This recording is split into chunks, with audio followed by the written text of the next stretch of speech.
Olá, seja bem-vindo ao Espaço Aberto para a Saúde.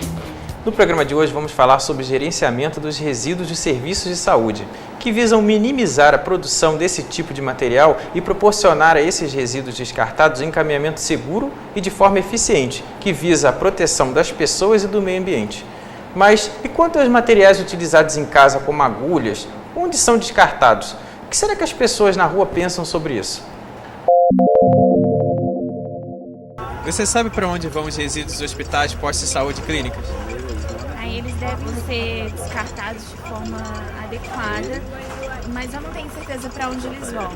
Mas eu sei assim, que no hospital a gente usa e eles são separados na coleta seletiva em caixas amarelas que tem um nível de descarte e eles não são misturados com os outros resíduos de sangue e lixo comum hospitalar. Você sabe para onde vão os resíduos dos hospitais, postos de saúde e clínicas? Não. Para falar a verdade, esse é um tipo de informação que ela não é muito frequente, né? Eu vejo que até entre os órgãos mesmo existe muita confusão, onde é que vai fazer o descarte desse material. Então, assim, que dirá a população de uma maneira geral. Então, não há nenhum tipo de informação clara a respeito do que é feito com esse material. E não só hospitalar, mas também como indústrias, como resíduos tóxicos, radioativos também. E se você utilizasse alguma coisa perfuro-cortante em casa, o que você faria? Eu tenho que botar na caixinha amarela que fica no hospital, onde a gente bota os outros para serem descartados adequadamente. Se você utilizasse a seringa em casa, o que você faria com ela? Provavelmente perguntaria à minha namorada, ela é médica e ela saberia como descartar, eu não saberia. Tá ok, obrigado. Segundo informações do IBGE, 56% dos municípios depositam seus resíduos de serviço de saúde no solo. Lixões, em aterros sanitários e aterros sanitários especiais. Quando tratados, há o predomínio da queima a céu aberto, incineração e as tecnologias de micro-ondas e autoclaves para a desinfecção desses tipos de resíduos são adotadas somente por 8% do total do tratamento desses resíduos no Brasil. Cerca de 20% dos estabelecimentos de saúde não tratam os resíduos dos serviços de saúde. Para falar um pouco sobre esse assunto, nós temos aqui hoje a pesquisadora visitante, a professora doutora Helena Napoleão Cozendi. Prazer, professora. Seja bem-vinda ao nosso Espaço Aberto para a Saúde. Obrigada. Poderia falar um pouco para a gente como que se deu a sua aproximação com esse tema de pesquisa? Bom, em 2003, foi a primeira vez que a Agência Nacional de Vigilância Sanitária, o que a gente chama de Anvisa, ela publicou uma regulamentação, que na época era chamada de RDC 33, e foi a primeira para a saúde, porque até então nós só contávamos com regulamentação do Ministério do Meio Ambiente. Bom, quando essa regulamentação da Agência Nacional foi lançada, nós da saúde, eu sou da saúde, de formação eu sou dentista e sou enfermeira também, nós começamos a estudar essa regulamentação até para aderirmos às práticas tecnicamente recomendadas. E na época foi muito difícil fazer isso. Essa regulamentação ela veio diferindo da que já existia para o meio ambiente. Então, depois, comecei a estudar sobre isso. Logo depois, a Agência Nacional de Vigilância Sanitária precisou publicar uma outra regulamentação, que é a que está até hoje, a 306, de 2004. E então, eu tive que continuar estudando. Com isso, acabei virando pesquisadora desse assunto e fazendo meu doutorado nesta área e estudando mais ainda essas regulamentações do setor de resíduos, do setor saúde. Especificamente, seria interessante falar para o nosso público que você adaptou um instrumento, não foi? Sim. O que acontecia? Até 2011, nós não tínhamos um instrumento padronizado, validado, que fosse robusto e que tivesse no seu escopo, no seu âmbito, o poder de avaliar, desde um único estabelecimento de saúde, avaliar o quê? A qualidade da gestão dos resíduos de serviços de saúde.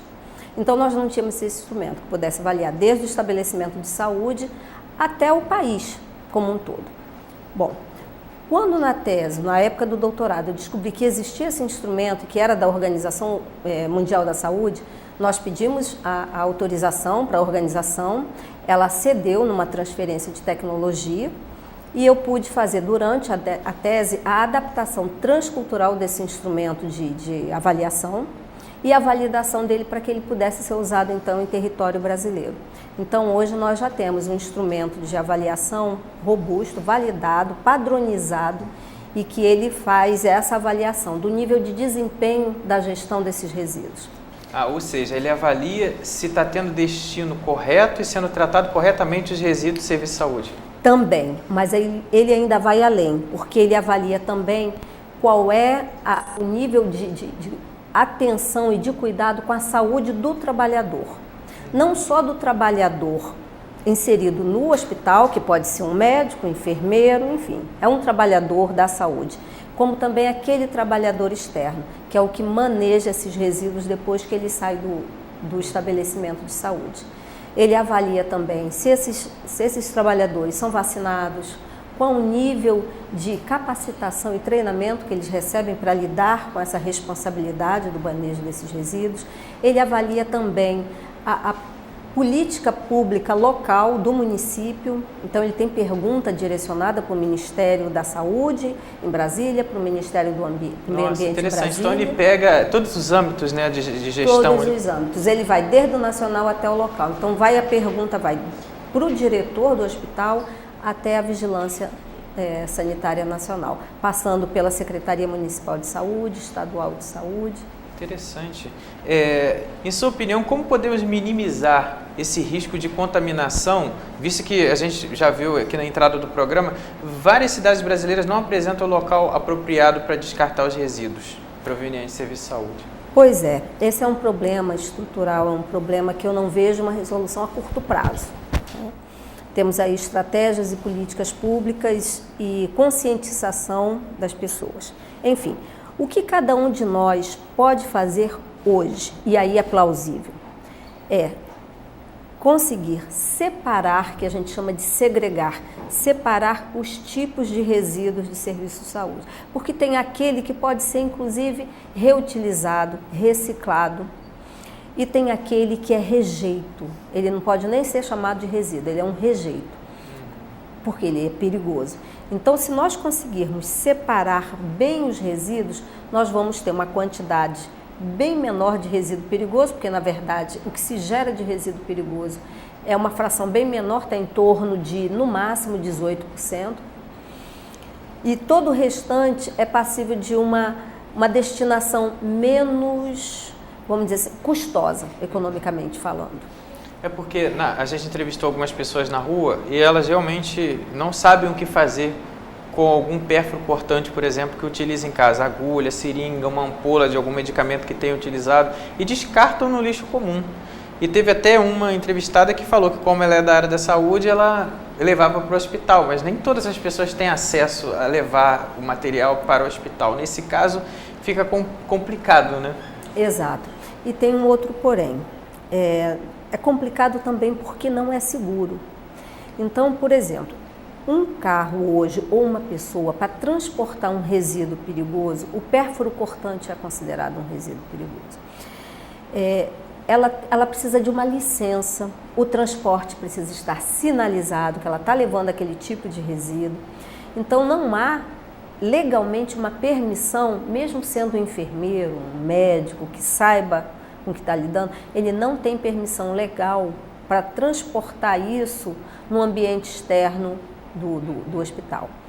Então, é uma questão que quem gera o resíduo, se for uma pessoa que faz um tratamento em casa, ela precisa ser orientada e ser acompanhada pelo estabelecimento de saúde, pela unidade de saúde, para que ela faça essa gestão desses resíduos, essa entrega desses resíduos de uma forma segura. Segura, né? E legal. Mas aí, no caso, a pessoa que é diabética utiliza muito essas agulhas.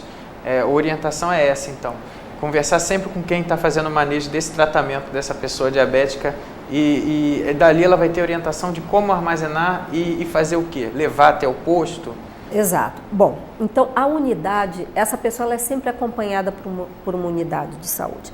Então, as pessoas desta unidade, a enfermagem ou a pessoa que está ali para dar o suporte à gestão de resíduos, essa pessoa orienta esse paciente E normalmente ou é cedido para ele uma caixa, que é uma caixa especial para receber resíduos pérfuro-cortantes, é uma caixa que normalmente é de papelão, onde ali ele deposita de forma segura esses resíduos e depois essa unidade deveria fazer esse transporte. Tá? A unidade deveria ir lá ir na residência da pessoa e recolher. O ideal, que essa unidade, esse automóvel, essa unidade móvel que vai buscar esse resíduo, ela precisa inclusive ser também licenciada, ela precisa estar sinalizada de que ela está carregando esse resíduo. Então você veja bem, não é algo muito simples se fazer, precisa de um acompanhamento da unidade e de uma orientação dessa unidade. Então é um estudo até que pode ser feito para ver até que nível, até que ponto essas pessoas estão sendo realmente orientadas. Porque se elas descartam esses resíduos pérfuro-cortantes no lixo comum, é muito perigoso para um trabalhador se contaminar. Entendi. E existem classificações, professora, quanto ao tipo de resíduo? Existe. Que você falou de rejeito e de resíduo. Pois é, existe. No Brasil nós temos dois regulamentos para a gestão de resíduos do Serviço de Saúde nacionais. Um é do Conselho Nacional de Meio Ambiente, que é a 358 de 2005, e a outra é da Agência Nacional de Vigilância Sanitária, que é a 306 de 2004. São as duas principais e nacionais. Bom, como que elas classificam esses resíduos? Elas classificam em 5 grupos. O grupo A estariam todos aqueles biológicos, de origem biológica. Sangue, estariam incluídos no A. O B, estariam incluídos todos aqueles resíduos químicos, inclusive os resíduos de medicamento vencido e tudo mais. O C seria todo aquele radioativo e o D seria aquele considerado similar ao resíduo sólido urbano, ou comum, ou domiciliar. E o E, que seria o quinto, estariam ali todos os que podem cortar ou perfurar, que a gente chama de pérfuro cortante. Então vai lâmina esse seria o mais perigoso? Qual que você avalia? Todos são perigosos, mas... Pois é porque depende da origem por exemplo, se é um medicamento, esse medicamento ele pode ser perigoso, pode não ser. O que a gente considera a regulamentação? Medo, eu estou perguntando isso porque... Pelo senso comum, as pessoas têm muito medo, de pérfuro cortante e material radioativo. Sim. Mas aí todos têm um certo risco. Sim. O radioativo, a maioria dos estabelecimentos de saúde que lidam com procedimentos do dia a dia, que não tem procedimentos específicos da área da radiação, eles nem costumam gerar resíduo radioativo. A verdade é essa. Agora, aqueles pérfuro-cortantes são gerados em quantidades, tanto em hospitais quanto nas residências, se o paciente tem, por exemplo, se ele é insulino dependente. Bom, de substância química, que são os medicamentos, por exemplo, os quimioterápicos, eles alteram, né, a microbiota, inclusive as células sofrem alterações. Enfim, se ele for descartado no meio ambiente, ele pode contaminar. Então, o ideal é que essa pessoa também tenha cuidado com os medicamentos, porque dependendo do medicamento, ele é muito perigoso. Outra coisa, o que a gente chama de A, que às vezes a pessoa está sujo de sangue, é muito perigoso. Depende. Se esse sangue vem de uma pessoa que tem uma doença infecto-contagiosa que é passada através do sangue, uma hepatite B, uma hepatite C, a gente pode chamar, é um resíduo perigoso, está sujo de sangue, é um resíduo perigoso. Se é sangue de alguém que acabou de fazer os exames, está ali, foi se hidratar, chegou para receber uma hidratação, tem os exames, não tem nenhuma doença infecto-contagiosa, muito embora choque aos olhos uma gaze suja de sangue, e é um resíduo do grupo A, em termos de perigo, ele não é perigoso igual uma medicação, um resíduo de medicamento que foi jogado no ambiente porque era um quimioterápico. Que a gente tem visto muito hospitais, postos que são públicos, né, que tem não só as particulares, que é identificado, às vezes aparece na mídia, na TV, dá para identificar até o local de onde veio aquele medicamento ou aquela vacina vencida, jogada em lixões mesmo. Infelizmente isso acontece. A céu aberto. E a gente viu que muito pouco é tratado no Brasil ainda. Você acha que essa defasagem no tratamento desses resíduos ainda tem uma relação com a ausência de tecnologia ou há um desinteresse mesmo do setor saúde em fiscalizar? Entendo. Olha, Jorge, eu não fiz nenhum estudo profundo, então com certeza absoluta eu não sei de responder. Mas o que na minha percepção acontece é um conjunto de fatores. Por exemplo, a tecnologia ainda é cara, as autoclaves, os incineradores, o controle é caro. Uma única tecnologia não dá conta de todos os resíduos.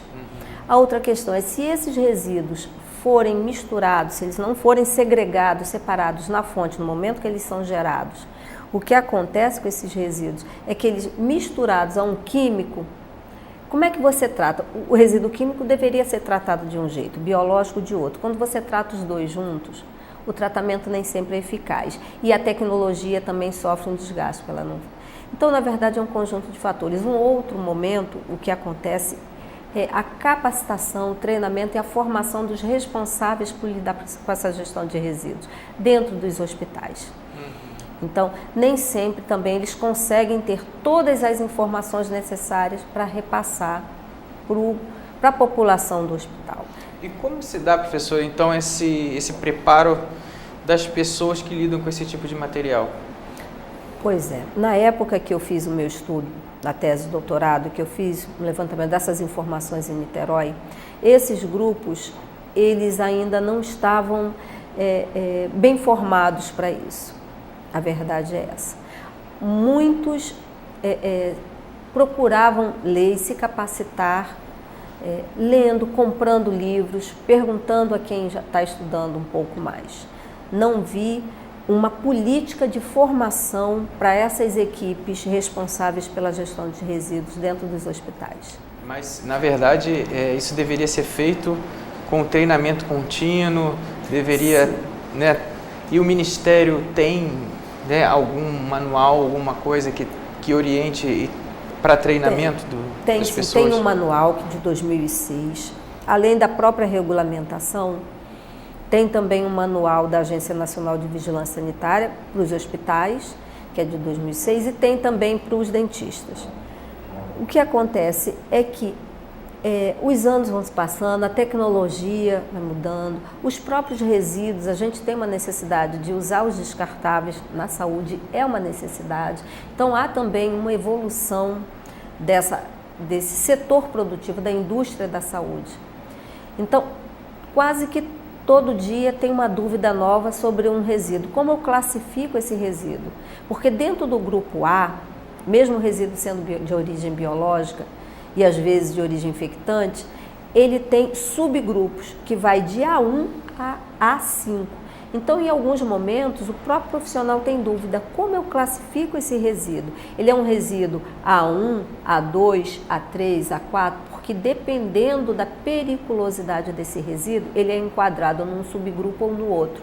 E tem uma destinação e um tratamento final de uma forma diferenciada, de acordo com o risco.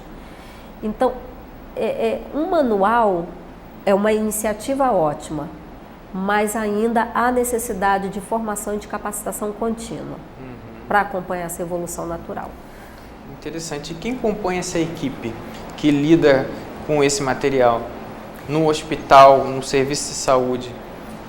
Pois é, cada unidade hospitalar, cada estabelecimento de saúde, dependendo da sua complexidade, do tamanho, do número de leitos, ele vai ter a sua equipe. Às vezes é uma equipe só realmente para lidar com a gestão dos resíduos. E muitas das vezes quem faz essa gestão é a Comissão de Controle de Infecção Hospitalar. Em outros hospitais já é o grupo do SESMID, né, da equipe de saúde e segurança no trabalho. Então é o engenheiro, é sempre uma equipe multidisciplinar. Então, isso vai muito também da complexidade do porte desse estabelecimento de saúde. Um estabelecimento grande teria, então, quais profissionais? Engenheiro? Bom, a recomendação é que seja uma equipe multidisciplinar. Por quê? Quando você lida com resíduos do serviço de saúde, na verdade, o hospital ele gera todo tipo de resíduo, que vai do papelão ao muito perigoso, né? O que foi gerado no isolamento. Um paciente em isolamento. Então, o que você vê é que a necessidade de conhecimento da farmácia, de um farmacêutico, do enfermeiro, de um biólogo, às vezes de um engenheiro, para ver uma determinada estrutura onde vai armazenar aquele resíduo, que precisa de um armazenamento mais especial. Então, a recomendação que se dá é que seja, na medida do possível, uma equipe multidisciplinar. Interessante. E aí a gente já respondeu essa questão, mas ela estava aqui no roteiro. O que fazer com algum material como agulhas e seringas utilizados em casa? Aí vai depender, né? Porque...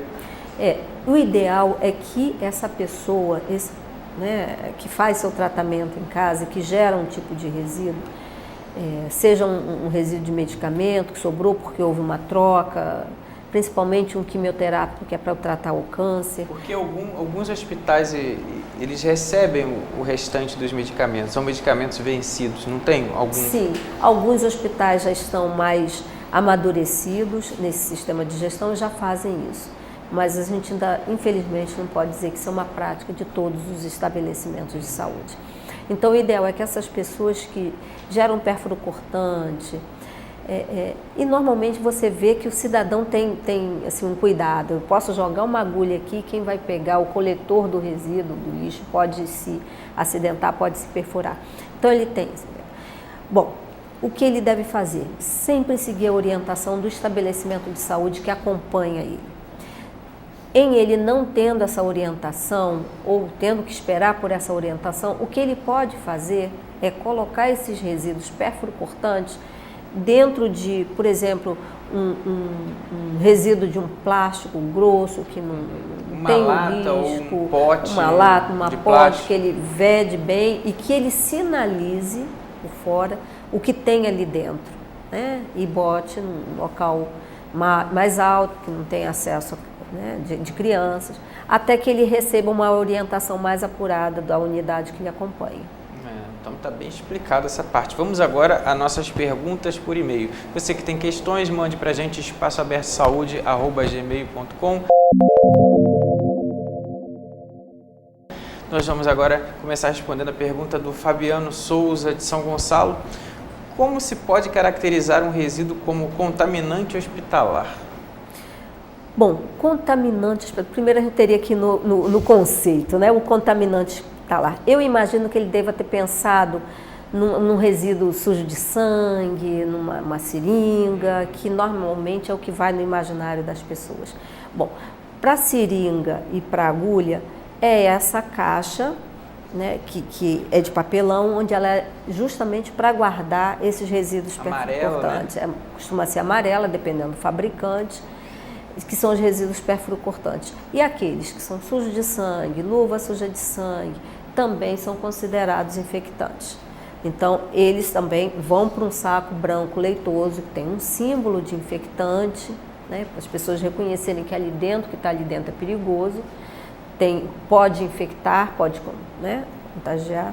Então, ele reconhece dessa forma esse resíduo e é colocado, e deve ser colocado, segregado e guardado dessa forma, em resíduos próprios. A Graziela Tavares, do Rio de Janeiro, pergunta: quem administra os resíduos de serviço de saúde depois de ser usado? Dentro do hospital, normalmente há uma equipe para isso.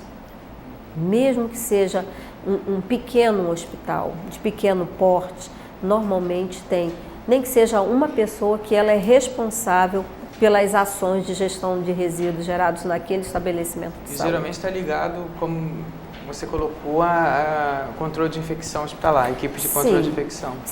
Normalmente o que a gente encontra se a estrutura do hospital é uma estrutura pequena, é um pequeno estabelecimento de saúde, normalmente a equipe que cuida do controle de infecção hospitalar assume mais essa responsabilidade. Se for um hospital de grande porte, alta complexidade, normalmente há uma equipe para fazer a gestão dos resíduos. E é essa equipe, esses profissionais que fazem todas as ações correspondentes à segregação, acondicionamento. Né? Interessante. O Tiago Dória, do Rio de Janeiro, pergunta onde ficam armazenados esses resíduos enquanto a empresa não recolhe? Sim. Há uma recomendação da Agência Nacional de Vigilância Sanitária de que o hospital deve manter um espaço que a legislação chama de armazenamento externo. Então, o que acontece? O resíduo ele é gerado, depois que ele é gerado, ele deve ser separado, né, o que é químico, o que é biológico, acondicionado da forma correta, o que é biológico, saco branco leitoso, o que é químico, se é líquido, se é sólido, vai para o seu acondicionamento adequado. Depois isso é levado até um armazenamento interno, né, próximo da unidade que gerou, e dali, num certo momento do dia, ele é levado até o armazenamento externo. Esse armazenamento externo, ele deve oferecer a facilidade de acesso para o caminhão que vem coletar, para o carro que vem coletar. E esse armazenamento externo, ele tem uma estrutura diferenciada. Ele deve ser azulejado, ele deve ser vetado para não entrar vetores. Ali os resíduos, containers, tem o símbolo, tem por fora, se é químico, se é biológico, ele está sinalizado. E não deve ter, esse local não é de acesso ao público comum. Dali ele já fica próximo para poder o caminhão especial? Exatamente. Esse armazenamento, o que se exige é que ele seja de fácil acesso para o caminhão coletar. Mas ainda é um espaço do estabelecimento de saúde. E esse caminhão que faz o recolhimento é um caminhão especial também para resíduos, né? Especial e muito importante, ele deve ter a licença para fazer a coleta desse resíduo. Nenhum transporte não licenciado, não sinalizado pode fazer a coleta. Uma outra pergunta aqui da Maria Aparecida de Niterói. Caso ocorra contaminação com esses resíduos hospitalares, o que devo fazer? A pessoa, sei lá, se furou, entrou em contato? Bom, se ela se acidentou, a gente chama de acidente biológico. Ela, com uma agulha que já tinha sido usada, né, que está contaminada. Bom, ela se acidentou. Pode procurar, aqui em Niterói tem o CPN, mas toda a cidade tem referência, né? As suas unidades de referência para esse tipo de acidente. Aqui em Niterói, até algum tempo atrás, não sei se mudou, é o CPN e o Azevedo Lima. Chega até lá, vai ser ouvido, eles vão fazer ali todo o preenchimento, todo um procedimento e identificar essa agulha, ela estava contaminada. Quem usou essa agulha? Então é muito importante essa informação. Né? Quem antes havia usado esse pérfuro cortante? Né? Porque aí vai depender a decisão do médico se ele entra com algum medicamento profilático ou não. E a gente falou um pouco sobre o caminhão, né? Que aí até você colocou sobre a licença específica e tal. Mas são empresas que também são fiscalizadas para poder ter essa licença, para poder conseguir transportar, e elas levam para onde? Sim. Né? Essas empresas, elas são licenciadas, há toda uma documentação, uma regulamentação, um protocolo, procedimentos que devem ser seguidos até elas alcançarem esse documento, essa autorização para fazer esse transporte, essa destinação. Pois bem, normalmente têm a autorização e a licença para fazer o transporte. Então elas pegam esse resíduo que está lá no armazenamento externo do hospital e leva até a sua destinação final.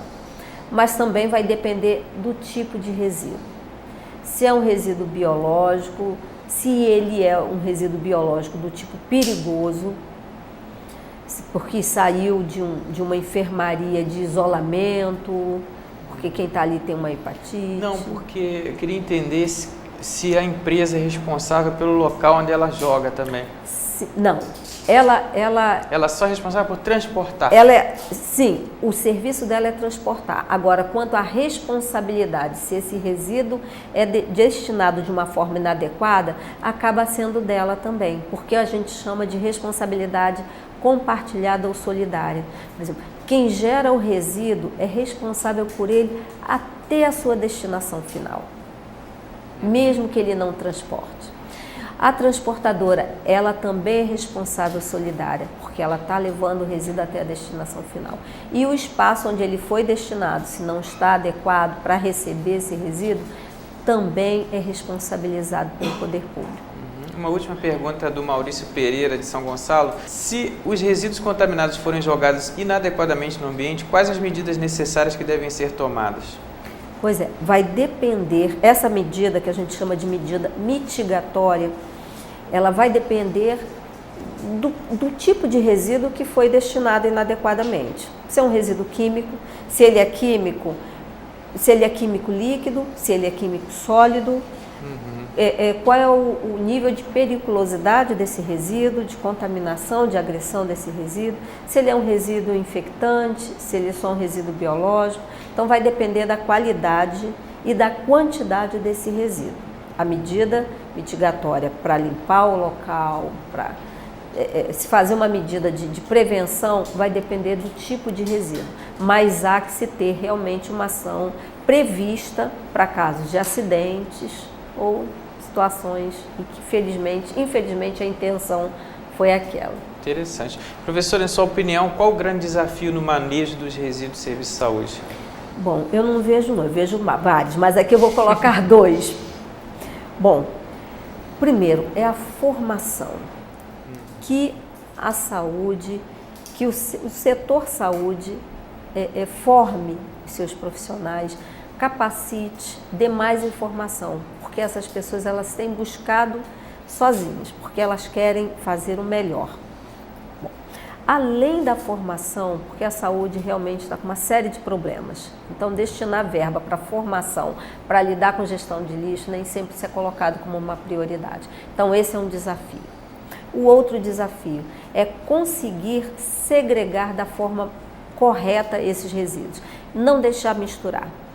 Porque hoje já se tem a consciência, já se sabe que só no máximo 18 a 20% dos resíduos gerados em estabelecimento de saúde realmente oferecem risco. O restante não são perigosos. A própria natureza dá o jeito, né? Não sei se a própria natureza dá um jeito, mas não são perigosos assim, de causar impacto direto ao ambiente ou à saúde de alguém. Mas aqueles 18, se eles forem segregados, a quantidade, o custo é menor, o custo ambiental é menor e a gente consegue definir que tipo de tecnologia é apropriada para lidar com aquele resíduo, porque está separado. Agora, no momento que ele é misturado, o plástico com sangue, fica difícil, com substância química aí é complicado. Então, a gente conversou com a professora doutora Eliana Napoleão Cozendei, agora acho que eu falei certo o nome. E ela é pesquisadora visitante lá da Fiocruz, Fundação Instituto Oswaldo Cruz. E a gente agradece a presença da professora e toda a equipe, dos nossos apoios ao programa e até o nosso próximo Espaço Aberto para a Saúde.